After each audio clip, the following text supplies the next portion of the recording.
The views and opinions expressed on any program are those of the producers and/or the persons appearing on the program and do not necessarily reflect the views and opinions of FRC Media, Bristol Community College, or the City of Fall River.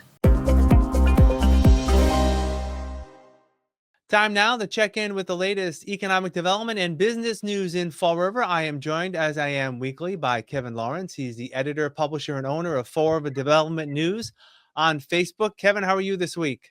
Very well. Good to be here again. All right. Thanks for joining me. You know, there's been a lot going on. We've talked about this over the past few months about the future of the Silvia School. You may remember there was a fire there back in March. Half of the building has been demolished. Well, this week, a city council committee took up that issue, and it looks like there's a well-known developer who's looking to take over that spot and build some housing. Exactly. This is all regarding the Fall River City Council Committee on Real Estate. They had their meeting earlier this week, and they put out a request for proposals for the property at 128 Hartwell Street, which is the home of the Silvia School, half of it being demolished. They got one bid.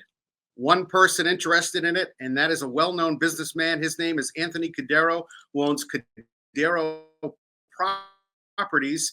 He is proposing to transform the site into a 42-unit market rate housing building. There will be some affordable housing in there as well. We're not sure of the exact ratio, but he's proposing to put up a 42-unit apartment building with some commercial spaces on the ground level to encourage business growth. He sees a vision of creating a vibrant community space, stressing the importance of incorporating both affordable housing units and market rate apartments to finance this high quality piece of construction that will be placed there. Right now, it's an eyesore with half of the Silvia School still standing. He's proposing to demolish it within 30 to 60 days if the city council approves his proposal. The city council committee on real estate is putting together a committee to go over his proposal. Then it'll go to the full city council. If the council okays it, he'll be able to purchase that property. We're unsure of what he's actually going to pay for it. That wasn't disclosed in the meeting, but he's the only bidder. And he's got quite a track record, an impeccable track record of developing properties in downtown Fall River.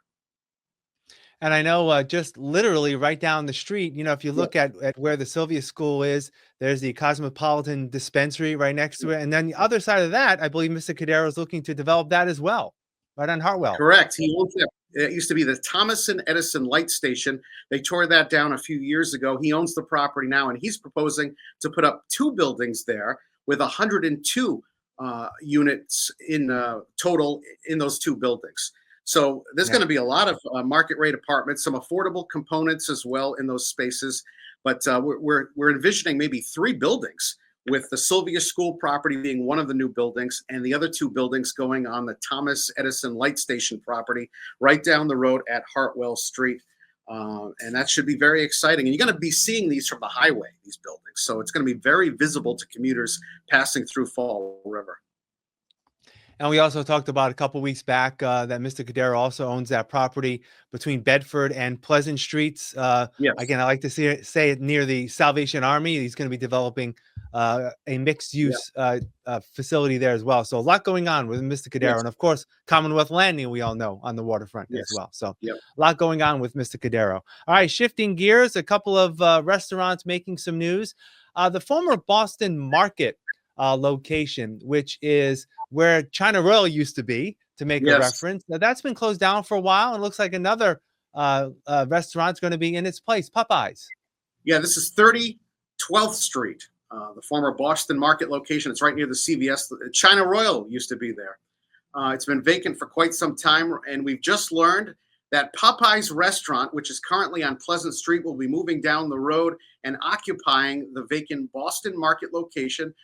City issued building permit states that they're going to be spending $570,000 to do interior construction, and they'll have some exterior rebranding as well.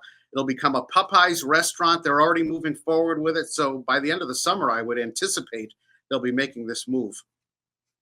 And Popeyes currently in, I believe it's Flint Village, right? And the corner Plaza, of Pleasant Street and Quarry. Yeah, right. Yeah. So they'll be moving from there. A notable thing about that, the Flint Village Plaza just lost Walgreens as a tenant, And now it Right. appears they're going to be losing Popeye. So there's going to be 2 vacant spaces, unfortunately, in the Flint. But at least they're staying in the city, and they're going to be moving into that Boston Market location. Right. And finally, this week, a bagel shop on the corner of Jefferson and Brayton Avenue. I think it's only been there for about a year or so. They're closing shop. Well, they're not closing. They're still open right now. But New York Bagel and Bakery is on Jefferson Street, 248 Jefferson Street. They opened last year in 2024. And now the business is for sale. The asking price is $59,900 for the business and equipment, $59,900 for the business and equipment. It only opened up last year in March of 2024. And now it's for sale. It is still open until a new buyer is found. By the way, they do own Mona Lisa's Kitchen right across the street, a brand new Indian restaurant that just opened up. And they plan to focus solely on that. The operating 2 businesses was just too much for the couple that owned both of these businesses, and they're just going to concentrate on Mona Lisa's Kitchen now, which, by the way, is applying for a beer and wine license with the Fall River Licensing Board. Yeah. All right. You can check out Kevin's work on Fall River Development News on Facebook. Give him a like, give him a follow. And Kevin, thank you for your time. We're actually both off next week. We'll see you in a couple of weeks. Take care. Thank you, Keith.